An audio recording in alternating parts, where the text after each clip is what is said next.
లోక్సభ ఎన్నికలు 2024లో తెలంగాణ నుంచి కాంగ్రెస్ పార్టీ అత్యధిక స్థానాలను సొంతం చేసుకునుందని India TV CNX opinion poll అంచనా వేసింది. రాష్ట్రంలో మొత్తం 17 లోక్సభ స్థానాలు ఉండగా అత్యధికంగా 9 స్థానాలను హస్తం పార్టీ గెలవనుందని లెక్కకట్టింది.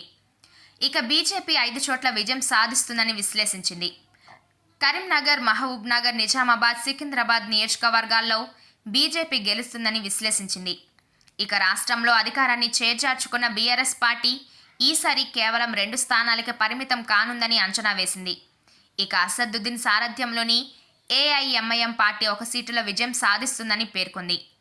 హైదరాబాద్ స్థానాన్ని ఎంఐఎం మరోసారి హస్తగతం చేసుకోనుందని పేర్కొంది.